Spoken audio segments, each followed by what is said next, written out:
its 10th year. This is the Doc Talk Podcast. If you are watching and listening on YouTube, please just take a second to subscribe to the channel. You can help us grow, and you can get our content right when it comes out. If you're listening on Apple, Spotify, Podbean, iHeartRadio, or wherever you choose to listen to your podcast, make sure to give us a follow.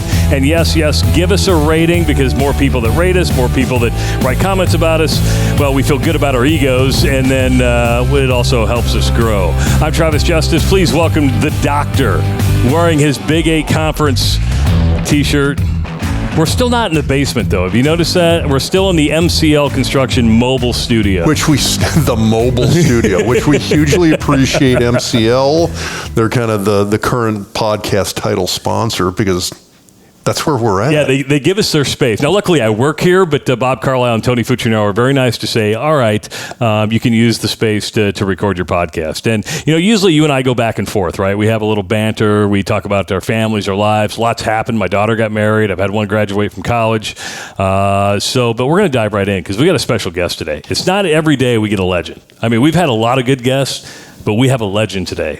First time on the Doc Talk Podcast, former Nebraska volleyball coach, Terry Pettit. Welcome, Coach. It's great to be here. I do my podcast next to the cat's litter box, so this is just... So I was listening to a couple of the podcasts you've had, and so you can go to terrypettit.com. Right. And in terms of leadership training, speaking, the podcasts, everything all right there. So I'm kind of putting that out there right up front. That it's called Inside the Coaching Mind. Right. Do we really want to be inside the mind of a coach? Well, it's I enjoy it, and surprisingly, if I call up somebody, usually they'll come on. Well, you're Terry Pettit. No, but I'm setting the bar high. I walked in John Hickenlooper's office the other day, and I said, "Get me in touch with Barack Obama. I want to talk about sport."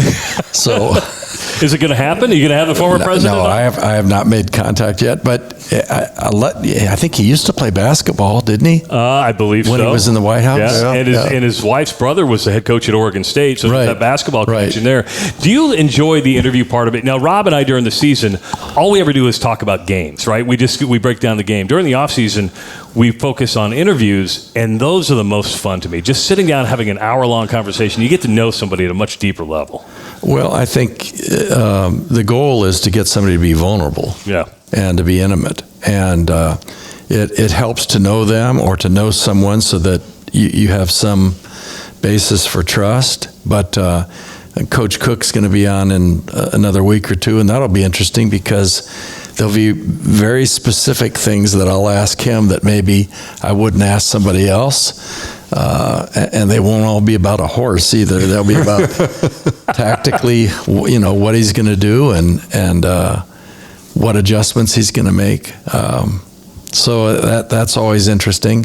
We just had Paul Hamill, I think we titled the podcast "The Last Reporter in Nebraska," and that was one of the ones I had listened to. It was a great podcast. Yeah, Paul does a great job. I follow him on Twitter, and he's what we need more than ever, and what we're losing. He's a guy that went out and covered local news and stories throughout the state, and what you got were facts. And if he wrote it, you could bet on it. So Kirsten Booth was on last week, and I said today, if I could have my daughter play for anybody, it would be Kirsten Booth. She's just a treasure. Correct me if I'm wrong, and I'm pretty decent friends with Bruce Rasmussen. Were you instrumental in getting Kirsten to go to Creighton? Yeah, I'll tell you the story about how that came about. Bruce and I are good friends. Kirsten was a senior at Lincoln East when Catherine was a freshman. And after practice, one of the early preseason practices, Catherine is sitting on the bench with her head down. At that time, freshman volleyball wasn't very strong, or junior high volleyball. And Kirsten comes up to Catherine and says, "Hey, what's wrong, Catherine?" Catherine says, "I want to be in the varsity." And Kirsten says, "Hey, kid, you got no problem. We need you." Now, think about the leadership in that quote. So when Bruce said he needed somebody, I was aware that Kirsten was over in Iowa and was coaching at a junior college. I based the recommendation totally on character. I didn't know, I'd never seen her team play, but I had watched her enough to know this person's been raised by good people. She played under a good coach, great coach, Myron Olerking at Lincoln East, and I thought, and it's turned out that way. Well, she inherited maybe one of the worst Division I volleyball programs in the country. It was a dumpster fire. Well, they were playing in a high school gym. Yeah. And Bruce called me up, and we toured Omaha, and we went down to the old, what do they call that place? The Civic Center? Yeah, the Civic Auditorium. Civic Auditorium, where when you walked out on the ice, when you walked out into the arena, I think the doors were like 5'6". It was only some of the Mancusos who could go under the. There was a short joke. There's a short Italian joke. I like that. But we even looked at playing in the basement there, and Bruce listened. I said, you've got to have this on campus. So I think for a couple of years they did it in the student rec center, and then they moved over to the main floor in the Civic, and then they got a major donor to build their facility, and now they have the Ruth, which is the practice facility. Ruth Scott and Bill were just tremendous supporters, and they were tremendous supporters at Nebraska as well. What Kirsten understands that the average coach doesn't, that John Cook understands, it isn't just what you do between 3 and 5 o'clock. You have to go out and establish relationships. You have to be able to relate to donors. You have to be able to do so many things that are below the waterline to be a great coach, and Kirsten has done that. True or false? Because I've heard this, were you offered that job first at Creighton? No. You weren't? No. I always heard you that it might have been, well, if you wanted it, you could have had it. No, why would I? Why?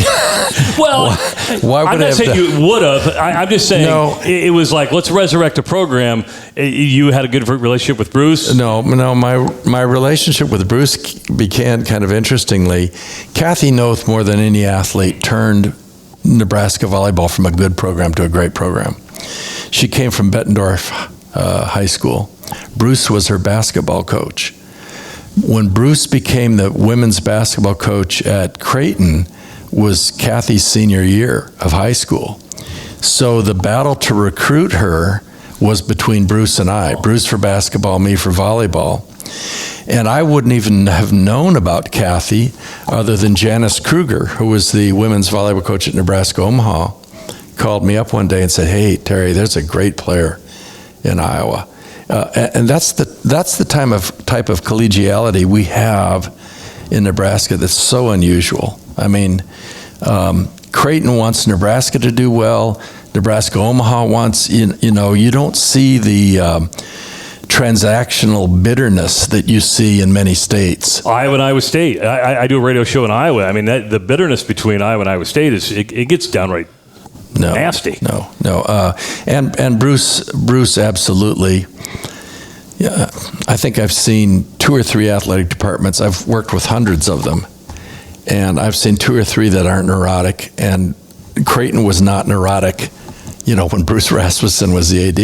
It's somebody who could go out and talk to Warren Buffett, and he could talk to anybody else. But he single-handedly brought in a lot of people that enabled that program to not just survive, but move into the Big East and be a really quality program. And I'm kind of a little more interested. We're talking about Kirsten Booth. I need a Terry Pettit origin story here. Like, how did this start for you? It started by accident. My dad was a milkman, but when the day ended at 2 o'clock, he was a baseball coach.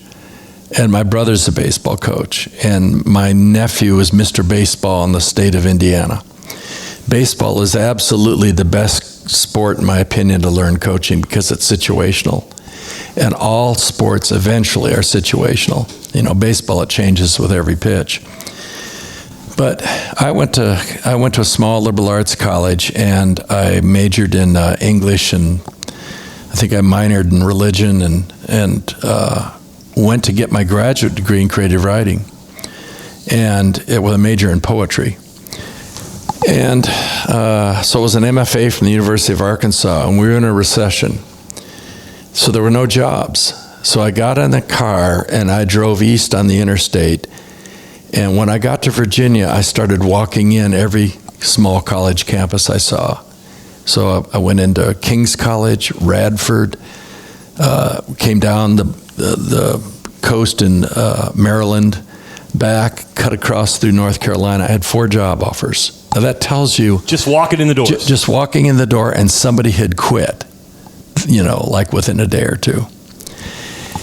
So the last one was the North Carolina one, and I sat through 3 stoplights in this little town deciding whether I would walk in there. Well, the dean wasn't there.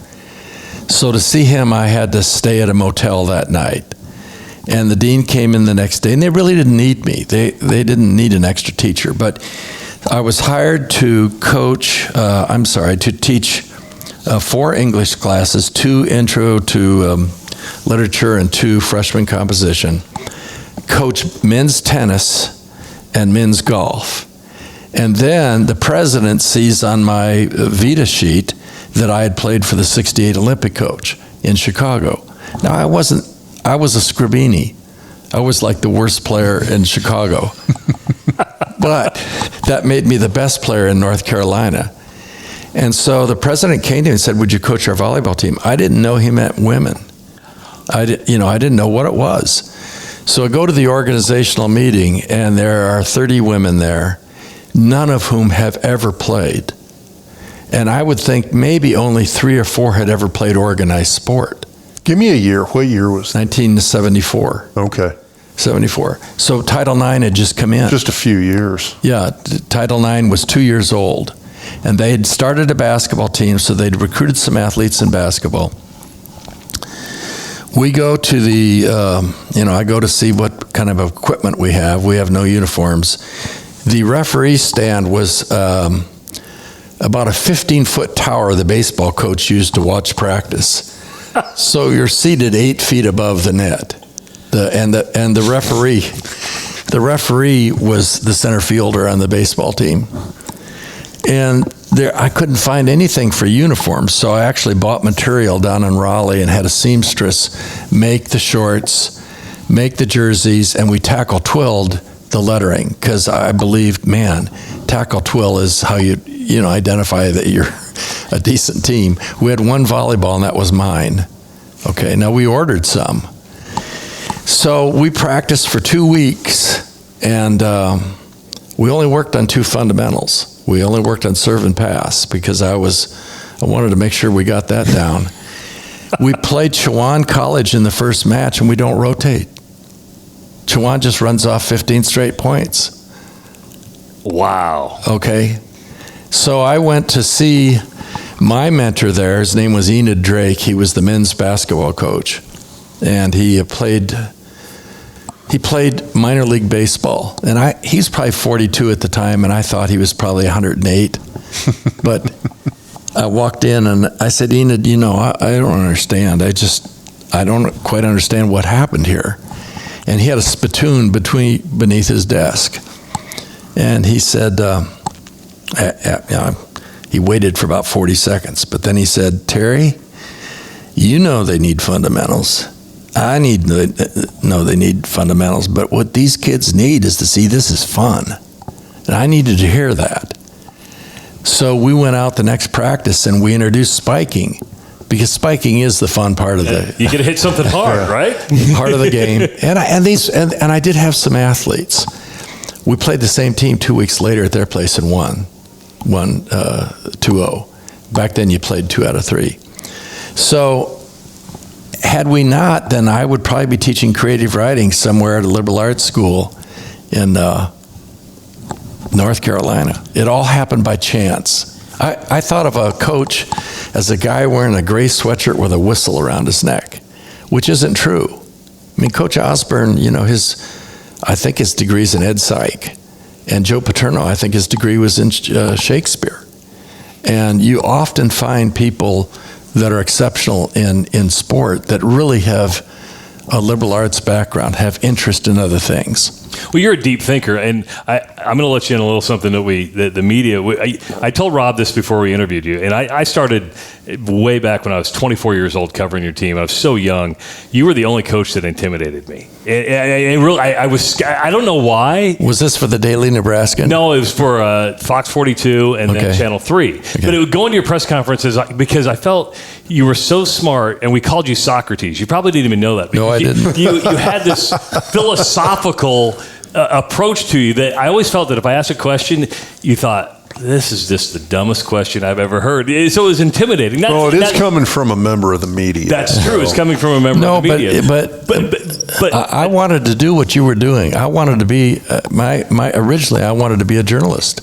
Because you worked for a Christian newspaper or a Christian paper? I worked for the Church of Brethren had a magazine, and I was their reporter, their world reporter. And so I went out and covered marches in Washington, hurricanes in Louisiana. But my best friends were Paul Hamill, Kenny Hamilton, Lee Barfnick. Those are the guys I hung around with, and I really enjoyed talking about news and talking about writing. Yeah, and that's a different disadvantage of television, right? Because television, you live in especially television sports, you get a 3-minute sportscast. You can only give 3 highlights of a game. It's a 20-second soundbite, and you're looking for such a high-level thing. You never really got to dig in deep and do deep stories like that. How in the hell do you go from Lewisburg College to, does Bob Devaney call you? Are you looking for a job? How does that work out? Paul Sanderford, who later became the women's basketball coach at Nebraska, was the women's basketball coach at Lewisburg. Wow, I did not know that. Okay, this is some of the like who'd have thunk small world connections here. Well, I go down into Paul's office, which was in the basement of Holton Gymnasium, and he pulls out 2 flyers out of the wastebasket. One is to the University of Minnesota, and the other one was to the University of Nebraska. I knew where Minnesota was. I couldn't have told you the states for sure that bordered Nebraska. And I was from Northwest. The only thing I knew about Nebraska, I was from Northwest Indiana, and there were 2 kids from Hammond who played on Nebraska's basketball team. They called them the Hammond Hustlers, and I think they were both all-conference kids. At any rate, Minnesota, I contacted them. They said, we're definitely hiring a female coach. I contacted Nebraska, and they said, well, you can come talk to us about it, but we don't fly anybody in. I have an idea they were flying other people in. But I had to drive from near Raleigh, North Carolina to Lincoln, and it took me 2 days.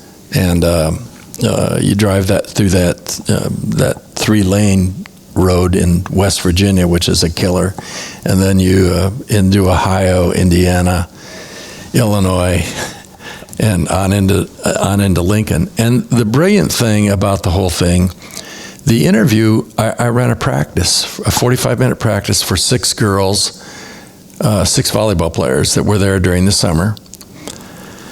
And I ran it, but I didn't know whether they'd offer me the job, and they actually offered it to somebody else, and she turned it down. And they called me up, and I said, well, give me a couple days to think about it.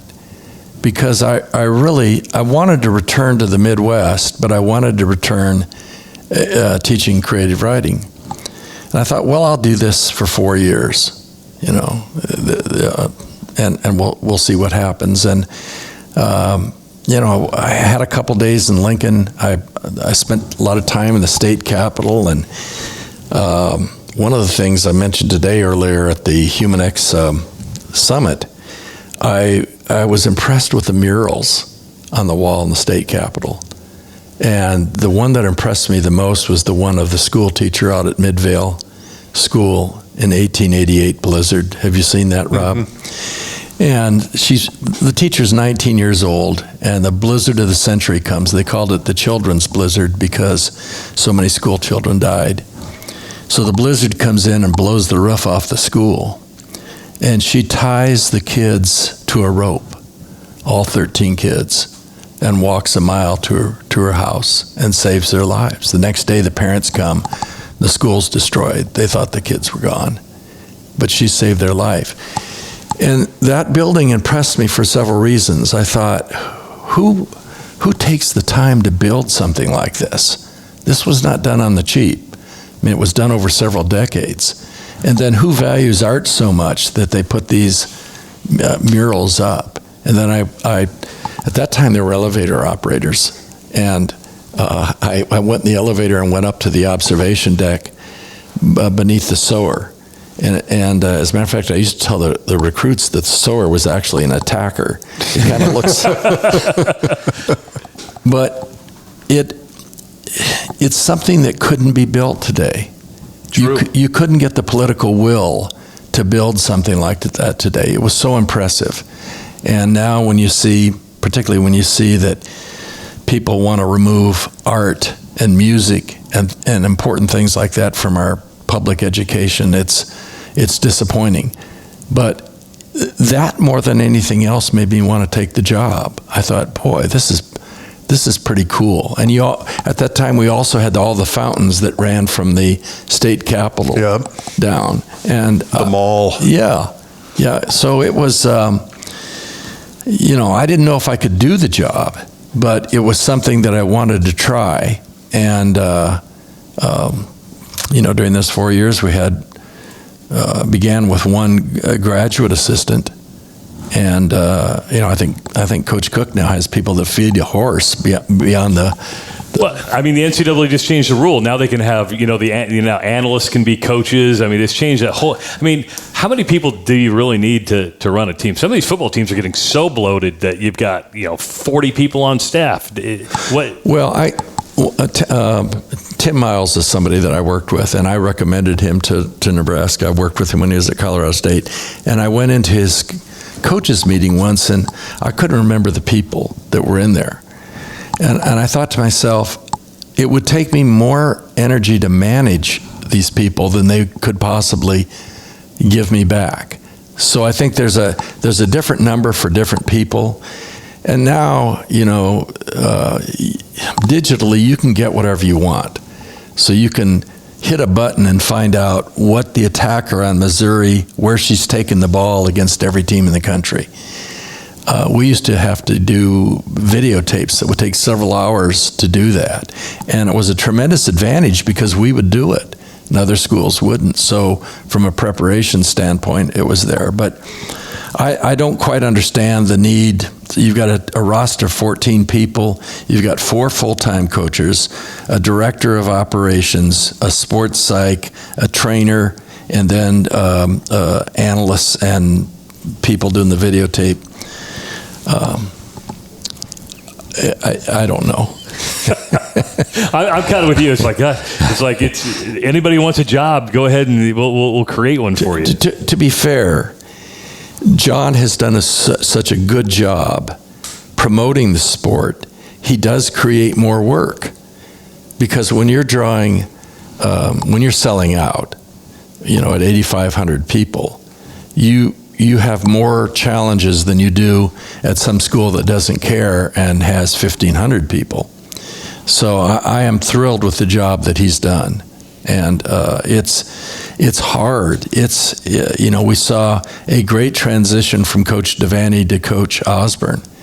And the brilliant thing that Coach Devaney did is he didn't look for another Coach Devaney. He didn't look for somebody with his own talents. He recognized Tom Osborne had talents he didn't have. Tom Osborne was an offensive genius. And we tried to model our program as much as we could on Nebraska football. I paid attention to everything that Coach Osborne did. Paid attention to how he treated people, how he interacted with people. If you went to Coach Osborne and let's say he signed the best recruiting class in the country, and you said, well, tell us about these kids. Coach Osborne would say, well, we think they might be pretty good. But there was no, not a lot of flash. No overstatement. We really don't know. You don't know until a kid's out there in competition how good he's going to be. And I like that aspect. We went over, and it would take us a couple hours to do. In every bathroom, we posted things over there that we would play following the football match. following the football game. So the point was, why don't we hook onto something successful? Study what's successful. Hook onto it. It also helped us in recruiting, because before people knew volleyball, there was a very good chance that the parent, at least one of the parents of a recruit, was aware of Nebraska football. And that helped us. And then we had you probably remember the home parent program. Oh, yeah. Man, that was such a good program. We'd bring somebody in from Missouri, or we had Gracia Lee Sapera was from Puerto Rico, and those people could go somewhere and get away for a Sunday meal. It was a really healthy program, but that was taken away. So when you start building a program in 1977, is it, it's still fairly new, Title IX's coming in. I mean, is your recruiting budget Nebraska, Western Iowa? Were you able to go all around? Where were you able to build a team at?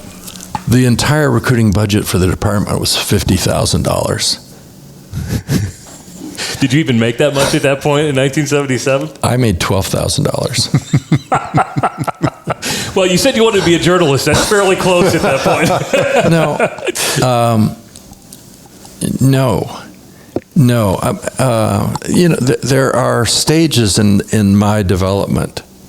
When I began at Nebraska, I went out and looked for skill, and about 3 or 4 years in, I shifted,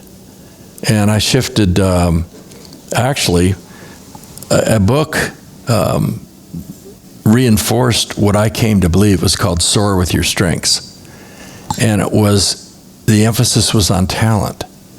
And so I'm not concerned what Rob can't do. What I'm concerned about is what he can do, and how can we leverage that.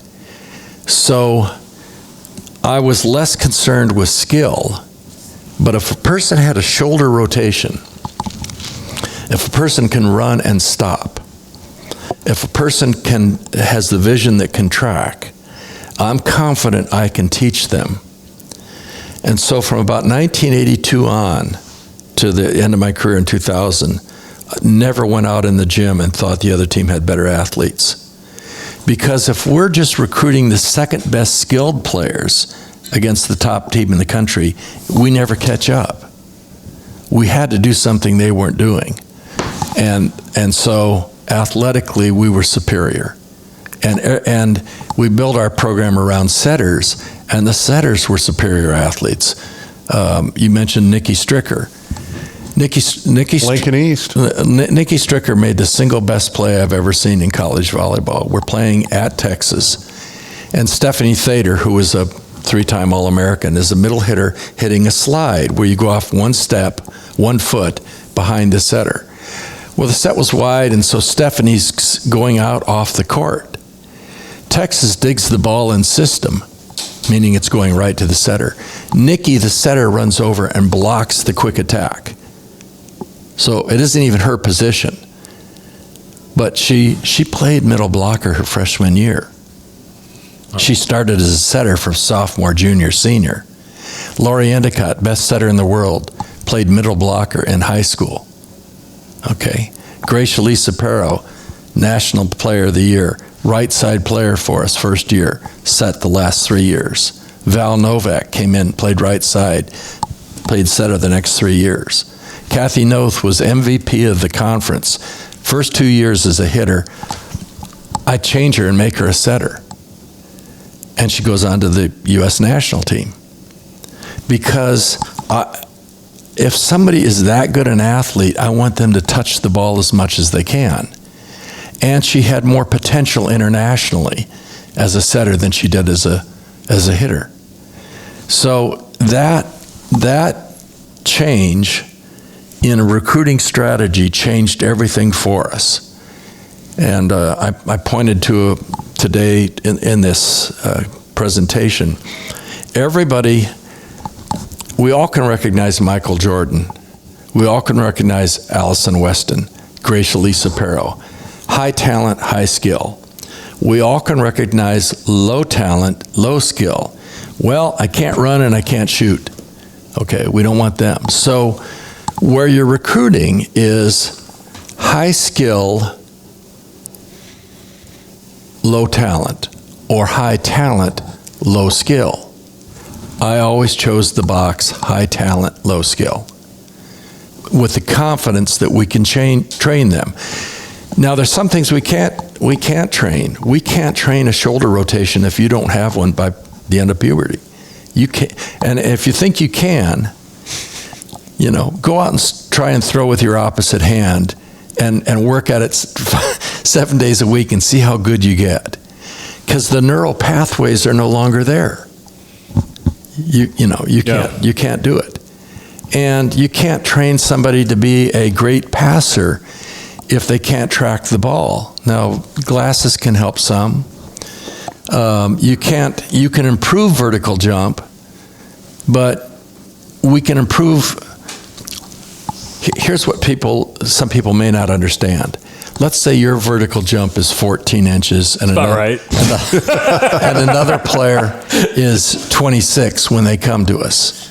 Who can improve the most? The 26. The 26. But a lot of people would say, well, man, we ought to be able to get him up near the average. No. What you're basically describing is the Clifton Strengths Finder, right? I mean, what they say is you can improve your strengths like 30, 40%. You can only improve your weaknesses 5 to 10%. I mean, that's kind of what Well, Clifton wrote the book, Soar With Your Strengths. Okay. Yeah. And, everything was based on that. So I developed talent-based philosophy. You remember the John Wooden pyramid? Yep. Okay. I think it's important that every coach develop their own. But at the base is talent. And in the middle of that was the setter position. I was always going to have an extraordinary athlete in that position. Now, if I was coaching, it would be that position in the libero. Because if you have a great setter and a great libero, you can take 5 average hitters and they become really good hitters. And then above that, your ability to train fundamentals. Then we have to leverage the system, leverage the players, and every coach does this. So if you've got 3 great wideouts that are quick, your system's going to be a lot different than if you have 3 lumbering kids that really can't create separation. So over time, you create a brand.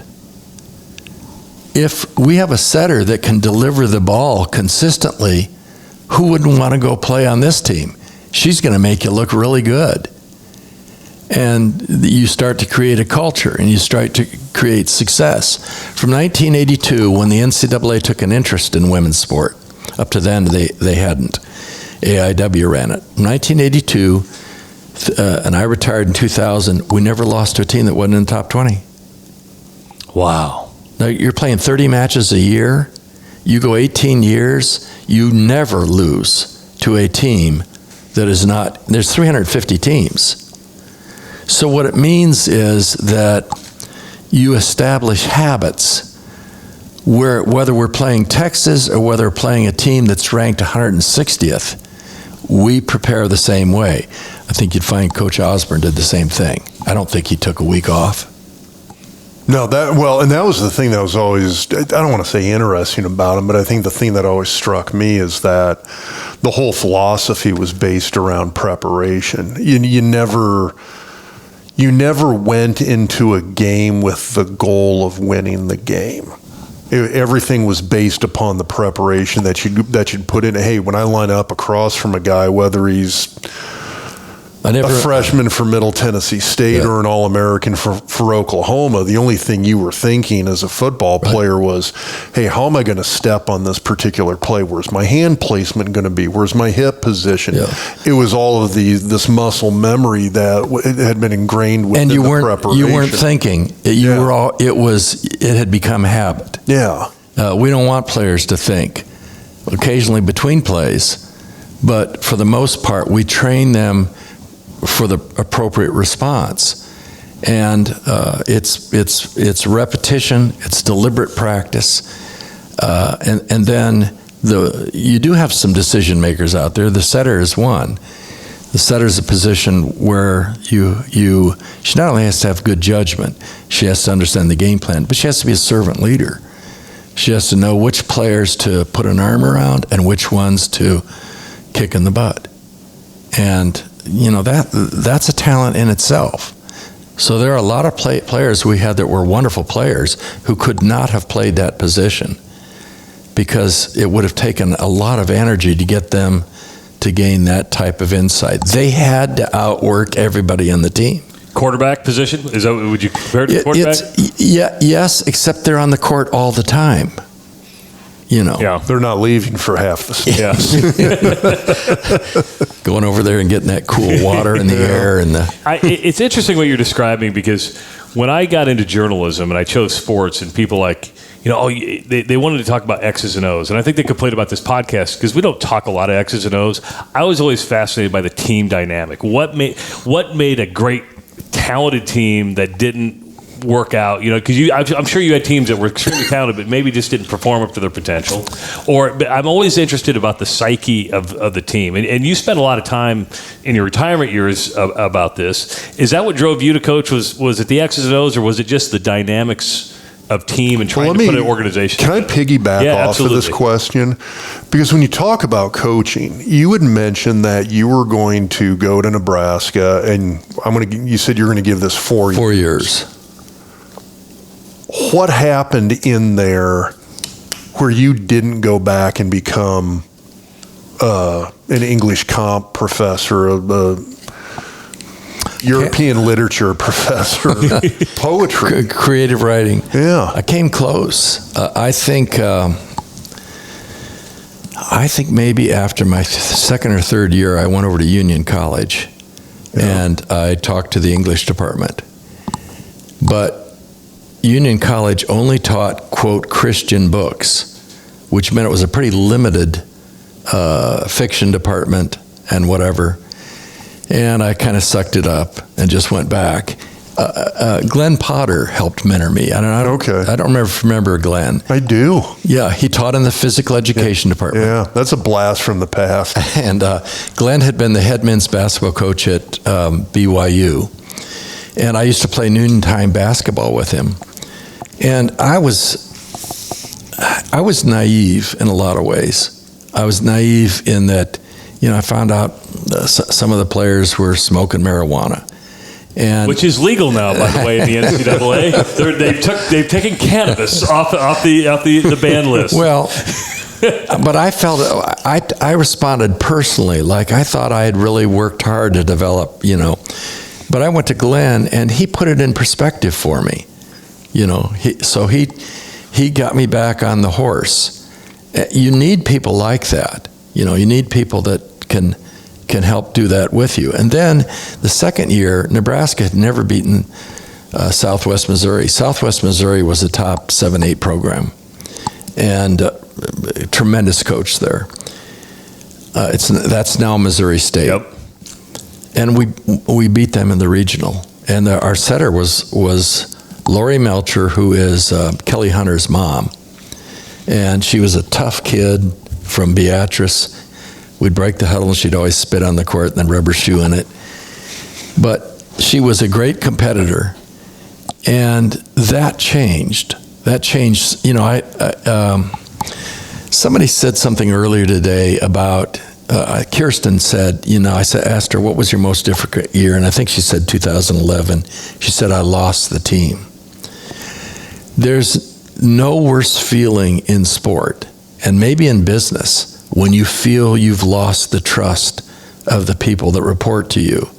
My first year there, I had a situation where I don't know that the players were convinced that this is the guy.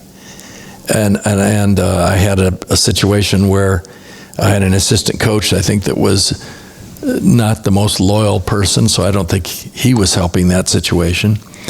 But once we won that regional championship and went to the national championship, it changed things. It gave me confidence. It gave the players confidence. So I continued to write. I didn't write every day, but I continued to write poetry, continued to write essays, etc. I wrote all the way through. But as I approached 2000, I didn't want to wake up. I was 53. I didn't want, because you've been retired longer now than you coached, right? Right. But I didn't want to wake up at where I'm at right now and find out I didn't use this other talent, the thing that I love. That was part of it. The other part was I wanted the program to be successful, and I thought John was the next guy. If he stays in Madison and wins the national championship there, he's not coming here. I'm thinking, because I think they'll wake up and realize what they have there. John once told me, if the AD just walked down the hall and said, "Hey, we appreciate what you're doing, stay," he'd have stayed. That's all he needed. But they didn't respond that way. So he comes here in 2000. Who does he meet in the national championship? Wisconsin, his own team. So what will be interesting is that as he moves toward the end of his career, I think there's some key people out there that, it's not an easy job. It's the best job in college volleyball. Yes, I mean, with the fan base, the expectations. It's the best job in college volleyball if you work your butt off every day, and if you can deal with the expectations. But there how many ideal people out there? I can think of 3. Would they take it? I don't know. You handpicked John, and this may be a leading question. You left in 1999. Bill Byrne, or 2000. Bill Byrne's still the AD, correct? Correct. Yeah, Bill tried to talk me out of it. Okay. If you didn't make that move there, and Steve Peterson comes in, do you think he would have let you handpick John? I don't think a coach should handpick the next one. Really? Yeah. The reason is most of them will choose somebody that says the same things and has the same philosophy as they do. I was talent-oriented. John's philosophy of volleyball is quite a little bit different than mine. I was an offensive-oriented coach. He's a defensive-oriented coach. Most people won't. You look at North Carolina men's basketball when Dean Smith retired. Bill Guthridge took over the job. Right. It didn't go anywhere. It didn't go anywhere until Roy came back. That's a mistake. You want to hire somebody who has proven they can be a head coach, because it's so dramatically different. I remember talking. I've mentored all the coaches at Denver, at Nebraska, at Creighton, at Colorado State, and I remember talking to all the coaches at the University of Denver once, and the head basketball coach went off somewhere. No one knew where, and just kind of disappeared. And so they promoted one of the assistants, and I made the comment that there is a junior college head coach knows more about being what it is a head coach at a major university than a great assistant, because it all falls on you as the head coach. Now, that doesn't mean that it can't happen, but if the bus breaks down, and I've had buses break down, on our way down to Manhattan, Kansas. The van broke down. We had a van and a station wagon. We put the starters in the station wagon. I went and started the match. And the assistant coach took the van over to the Ford dealership, and they showed up about halfway through it. But you got to figure out a way to do that. And that's an assistant coach. Kathy Noth, somebody corrected me on this. I once said Kathy Noth was the best assistant coach in the country. And Jay Potter, former assistant of mine, said, no, she's the best assistant coach for you because she compliments you. I'm a maximizer. She's interested in intimacy with all the players. I'm thinking about how are we going to win? How are we going to get these 8, 9 people on the field? But she would come up to me and say, Terry, Nikki Hank had a wonderful practice today. Nikki Hank's over on the B side. I'm not watching the B side. And she says, and so I would go over and say to Nikki, great job. I really appreciate what you did. But I don't do that if Kathy Nose's not there, if she doesn't have that talent. So you have to surround yourself with different people. The biggest challenge, in my opinion, for Nebraska football, Tom Osborne was a brilliant offensive mind. Not just good, brilliant. Thought about it all the time. So you're removing him, but you're keeping people that were complementary to him and asking someone else to take over that. It's a complete dynamic change. Yes, and somebody who's not been the head college coach. And it's unbelievably hard to do that. And that person still has success. Still had success. But the other assistants have seen that person in a different role than the head coach. It's really hard. Yeah, I remember Frank kind of felt like he had to keep the staff. I mean, that was, I think he would have made changes. I think Osborne put pressure on him to do that. Tom asked if he would keep him for 1 or 2 years. But boy, 1 or 2 years, when you take over a new job in sport, college sport, recruits give you about 1 year to see a difference. Well, where are you going to go? Where are you going to go from a team that just won the national championship? I mean, what kind of difference are you going to make? You know, so it was extremely difficult. And Coach Osborne, I remember in the late 90s, I remember we used to have this little workout room. The weight room was tiny. You didn't get a workout where they did? Well, I just remember Coach on a bike. Yeah. And Coach Osborne on a bike. He was always on that Airdyne. Yeah. He's on this Airdyne. And he was happier than I'd ever seen him during the season. And I made the remark to somebody else in the athletic department. The athletic department says, well, you're pretty perceptive. And I said, what? And he says, he's made the decision about when he's going to leave and how he's going to leave. And you all know the story. I mean, basically, Frank was going to go and be a coordinator at Wisconsin, and Tom was passionate about winning a national championship, and he wanted all the parts still there. So he told Coach Solich that if you stay here, then you'll be the next head coach. And so Coach Solich stayed. Now, Coach Osborne did the same thing that Coach Devaney did to Coach Osborne. Coach Devaney was supposed to leave after he won the second national championship, but he didn't. And so Coach Osborne was delayed a year. Coach Osborne was going to leave and delayed it a year. I mean, it's intoxicating to win. So the way I hear you, though, you don't regret retiring at 53. No, I think I'd be dead. I mean, that's a dramatic statement, but I did not know how. I don't know that I ever sat through a movie, even in the off season when I was coaching. And it would take. Initially, it would take me a month to recover. By the time I retired, it was taking me 3 months to recover. Wow. At what point did you see that kind of? I mean, was it like that from day one in '77? No. No. At what point did you turn that corner and it became like that, where there's that constant pressure?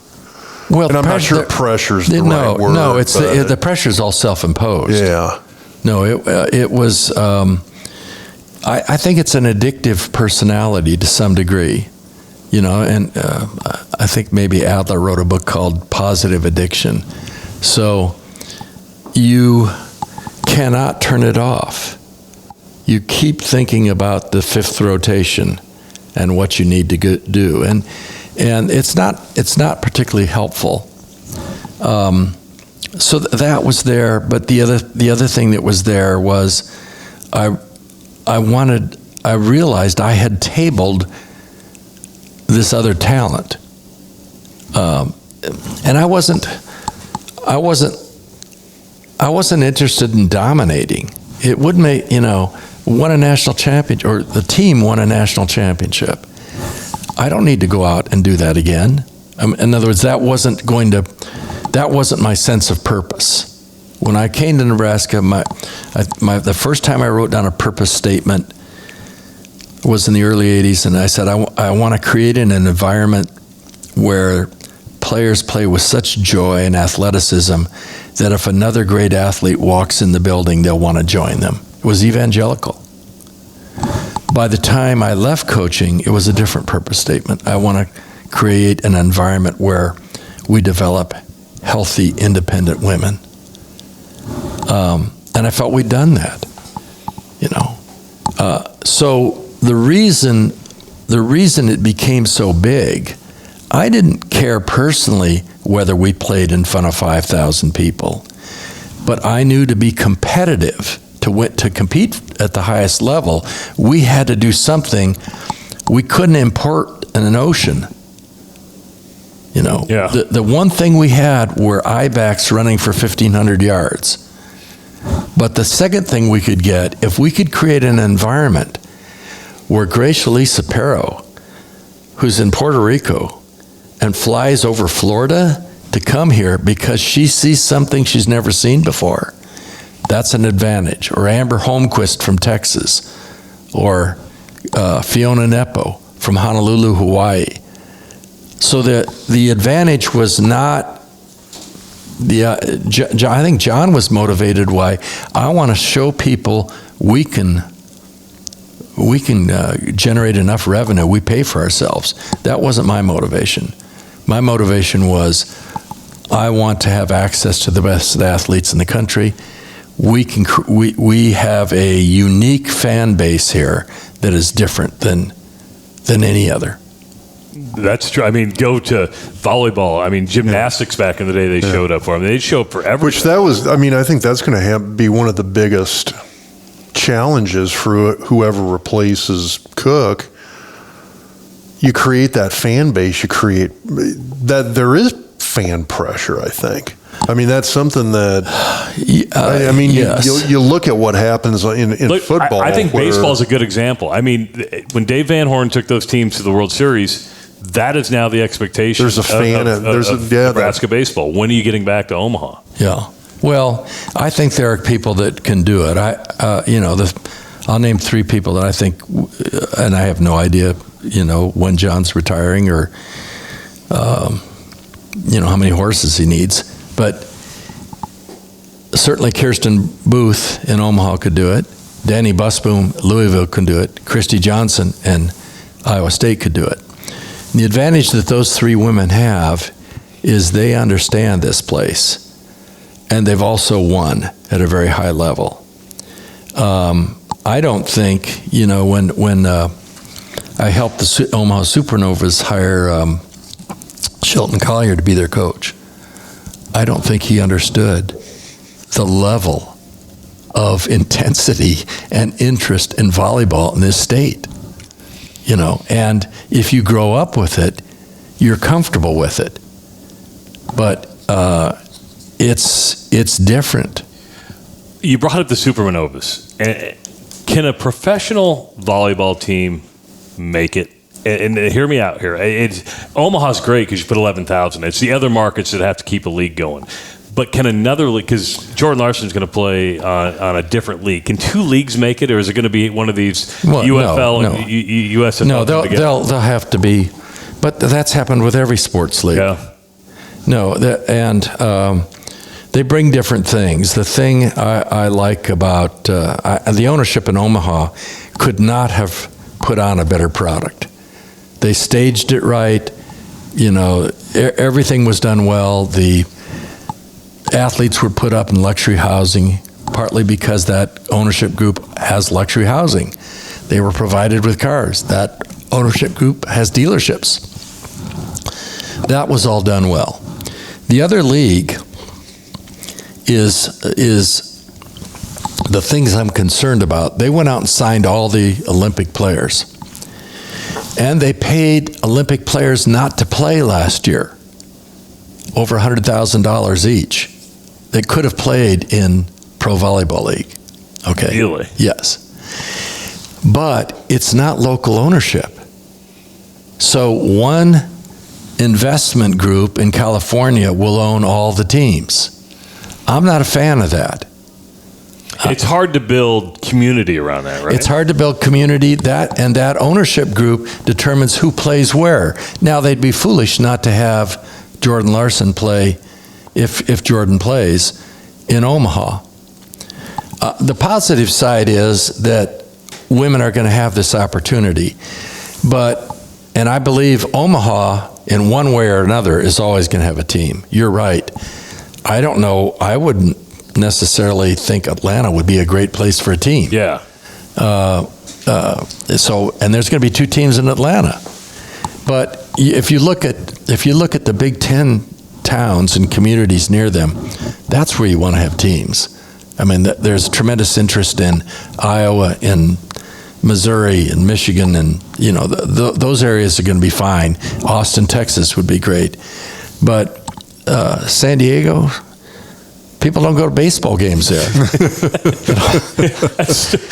Los Angeles, they're they go to Chavez Ravine, but it's the 5th inning every time they get there, right? Right. So, but it's here, and the volleyball day at Nebraska was the most meaningful event I've ever been to in my life, for a lot of reasons. First of all those 92,000, some people run a big event to get people to come for the first time.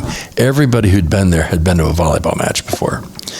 And what the fans didn't get to see is, from the locker room until Coach Cook and the team captains busted out onto the field, there were hundreds of former players lining that tunnel. They all had tears in their eyes. It was. They were part of that, right? I mean, yes. This does not happen.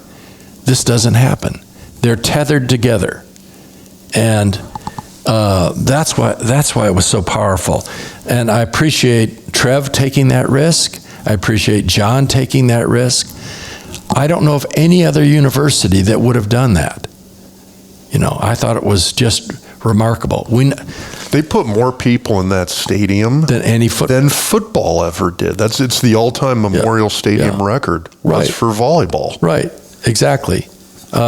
When Wisconsin announced that they were going to go after the record, and the thing you need to understand is we want Wisconsin to go after the record. Okay, it grows the sport, right? Yes. I posted on my blog that we would host a match in Memorial Stadium, and if they beat that, we would go to the Grand Canyon. Okay. I want to see Nebraska versus Wisconsin in Memorial. I think that'd be great. Well, let's do a Big Ten triangular in Memorial Stadium. I'm not sure how that would work. Yeah, I was down right at courtside, and you could only run a slide on one side. There was more wind there. The ladies on all 4 teams did a remarkable job. That ball, a volleyball is very thin, and it's almost like flying a kite. And the fact that they stayed organized in that, and you had a guy underneath screwing screws to keep the 4x8 pieces of plywood there, but it was a celebration, and something that made me very proud for our state and our university. That wasn't just the Nebraska volleyball team. That was an accomplishment for the state and women. You mentioned your blog, and if you don't follow Terry Pettit on Facebook, do, because he puts incredible writings on Facebook. They're deep, and your creative writing really shows. But you also got a book, Trust in the River, right? Trust in the River is a book of selected poems, and it was edited by a great friend of mine. We were roommates in college, Paul Hoover, who also edited the Norton Anthology of Postmodern American Poetry, and has probably written 30 books. So we kind of went in different paths, and he's teaches creative writing at San Francisco State. He used to teach in Chicago. But I still am intrigued by writing because you don't know where you're going. You find out. I don't know really what I think about something until I write it. It's your canvas, right? It's like a painter just painting something on the canvas. The paper, the typewriter is your canvas. Right. Yeah. Like the things we talked about leadership today in volleyball. Later tonight, we're going to see a debate. And those things have application to our lives, have application to what we think about the candidates. The same qualities we're looking for in leadership in a little league team coach or a college coach have application to the people that we want making decisions. But I don't know about those things. The best things about writing are the surprises. With that, when something comes up in a comparison that you hadn't anticipated, and that happens in sport too. Every now and then, you'll see your own kid or somebody that you're coaching. All of a sudden, wow! I didn't know that she had that. I didn't know that she saw the court that well. That she recognized that. That's the thrill of coaching. To go into practice and see somebody do something you've never seen them done before. Yeah, what's below the waterline are all these other things. That 3 o'clock to 5 o'clock is the dessert. Yeah. Man, you go back and do it all over again. Still do it the same way you did it, you think? Geez, I hope I do some things better. Well, and I mean, not necessarily better or worse, but I think more in terms of where you would be as a writer now. Oh. If you had done that full-time or near full-time all the way through. I can't answer that. What I'm most pleased about, and I think I learned these things from my father. He, riding in that milk truck every day in the mornings before going to school, he taught me how to be curious. And we would talk about sport, and we would talk about situations. And he would ask me the name of the refrigerator that I just put milk in. So he never wanted anything to go by that I wasn't noticing what happened. And I think about that recession and getting in a car and driving across the country and walking in. I learned that from him. I can remember my mom when I was 6 years old taking me around the neighborhood, and I was selling seeds, tomato seeds and green bean seeds. And then in junior high, selling Christmas cards. And then in junior high, hitchhiking to Gary Country Club and caddying every summer. And then in college, I worked in the steel mills during all that was great preparation. It was great preparation to be a coach. You use the Be Curious line. I thought, did you write the Ted Lasso episode of the Be Curious, Not Judgmental? Is that on Hulu or? That's on Apple TV. Actually. Apple TV. Yeah, I've never seen an episode. Oh, you've got to see it. It's the first season was by far the best. I agree. But it's a really good. It has to do a lot with his dad and stuff. So I think you would like it. It's funny. Jason Zatechka does a wonderful job with it. Yeah, so. My favorite one is a series that I'm now watching it for the third time is Longmire. Yes. I have not. I know of the show. I've never watched. Well, what I like, it's about a sheriff in Wyoming. It's actually shot in Las Vegas, Nevada, and I've stopped there and walked around the square. But the thing I like about it is the people that are all decent people. Yeah. So I mean, the assistant sheriffs, the people are good people, and there's something about watching a series where you genuinely like the people. It's not like Yellowstone where you're kind of a bad person, but you develop a like for him, right? I mean, well, that's why if you're betting on, John's got, it's a brilliant idea. John's got this deal where they name his horse. Have you seen the names, the possibilities? Well, one is Ship, which is short for championship. And I don't know what the others are, but one is Rip. I guarantee you Rip will be the winner because John is a fan of Yellowstone. and I'm guessing he's a fan of Rip. Oh man, I could maybe similar attitudes there, right? Well, Rip's always taking people to the train station. We told you we'd keep you at an hour. We could go on for another hour, but Coach, I appreciate you giving us the time. I appreciate what you do. I owe so much to Nebraska. I owe a lot to Omaha and Lincoln in particular. So I appreciate doing it. One final question, because this is the fascinating thing about Coach Dana Altman. I hung around him a lot. They always remember the losses more than they remember the wins. What's the one loss that still gets to you? Well, I mean, we got beat pretty bad in national championship matches. In 1989, not that I can remember the year, 1989, we played for the national championship in... See, that's what I mean. They remember the losses. We played for the national championship in Hawaii, and we shouldn't have been there. I mean, we just kept winning. We played 3 great matches all year. They just happened to be in the NCAA tournament. And so we find ourselves up against Long Beach State, and I foolishly am going to believe we're going to win this. I think back then you couldn't share tapes. You couldn't get, you had no, So we go into the match and we get waxed.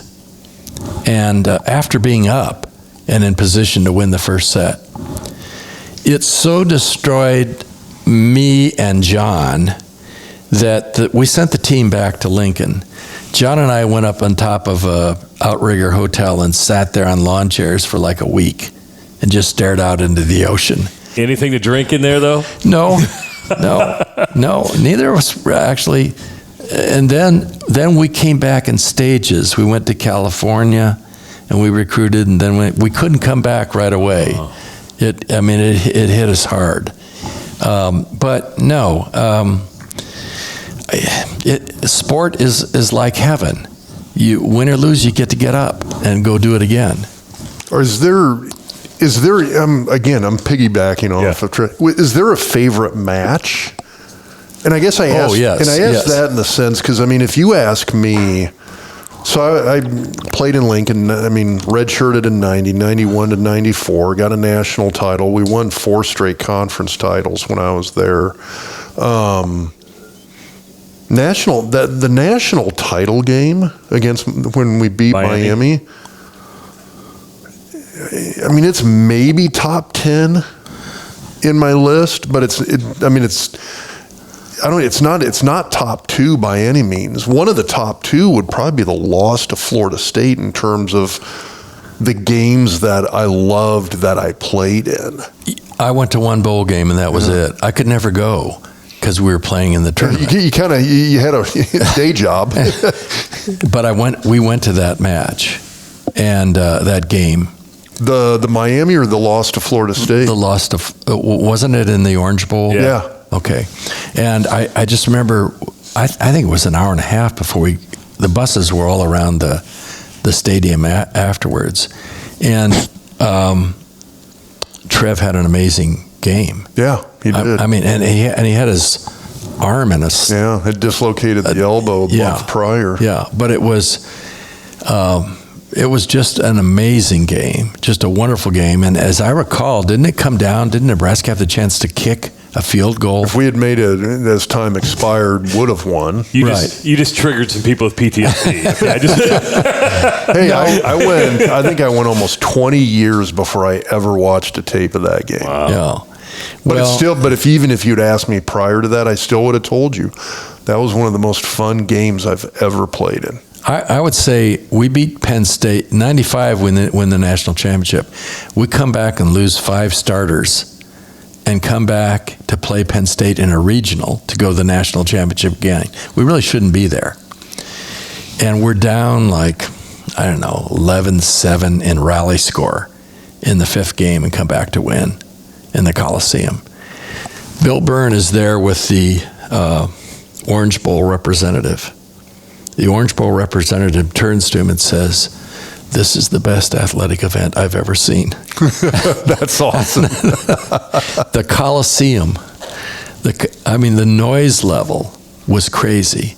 We don't do it if the game's played somewhere else, but it was just, I had not planned. It wasn't until maybe an hour later that I remembered, man, we got to go to Cleveland now. We're going to the we're going to the Final Four. But it was those are the things. What's also neat about those events, and I'm sure you've experienced it, prior to Title IX, prior to things like Nebraska volleyball, you ought to see these women when they come together. And there's a bunch of them around here: Lisa Reitzman, Kate Cernich, and Tanya Tauke, and Mandy Monson, and Megan Corver. This is a sorority now. They pick up, they trust each other, and they interact with each other, and they're impactful people. But women didn't have that chance. Guys always did. Having played on a team is powerful. Yeah. But the culture you established is a foundation, because you mentioned what your purpose statement was. That was part of that purpose statement, right? Yes, it was. But they are doing amazing things, and the fact they don't have to say anything to each other. They know how hard it was, and I'm not even sure I knew how hard it was, because I heard Fiona today say something that I wish she'd said to me as a player. She said, "I didn't know I was a minority till I came to Nebraska, and Coach Pettit put the minority recruits with me on the trip." He said, she's Samoan. But she never thought of herself as a minority. But man, I love her to death, and she's down at Kansas State and doing a heck of a job. Excellent stuff, Coach. Again, thank you so much. I got to read a couple sponsor reads, so give me a got to pay the bills. That's right, got to pay the bills. And if you're looking for a new pair of shoes, Rob and I are both wearing G-Defy shoes. Revolutionary comfort, highlight Gravity Defy's VersoShock technology. It's clinically proven to relieve knee pain. Even Coach Pettit's looking at my shoes right now, transforming harmful shock into positive energy to enhance comfort and performance. Wide range of styles. Foot health is the focus. You get a 60-day Try-Defy guarantee. Use the promo code DocTalk at checkout to save $20 on orders of $100 or more before taxes and shipping. Use DocTalk30 at checkout to save $30 on $150 or more. Of course, Husker Hounds, 2 locations in the Omaha area. You can also shop at huskerhounds.com. Lots of new t-shirts coming in. Thinking about the next school year, you got the new backpack. Go see our buddy Scotty Strunk at Husker Hounds or on huskerhounds.com. How about the Orr Law Group? Connor Orr is our resident NIL expert, and he's a damn fine lawyer. The Orr Law Group is a general practice firm that can help with any type of litigation. Contact Connor at 402-408-6488 or email him, connor@orlawgrp.com. Centris Federal Credit Union, the 90th anniversary celebration coming up, marked July 27th on the calendar. The Centris Music Fest at Stinson Park in Omaha, 2 o'clock to 10 o'clock, food trucks, fireworks, and Owen Justice on the stage at 6:30. So go see the Owen Justice Band. And our good friends at Husker Max, big thanks to David Max and Joe Hudson over at Husker Max, who helped distribute this podcast. It's the largest Nebraska Husker fan site out there. For Rob Zatechka, for Coach Terry Pettit, I'm Travis Justice. We will talk to you next time on the Doc Talk Podcast. Bye-bye.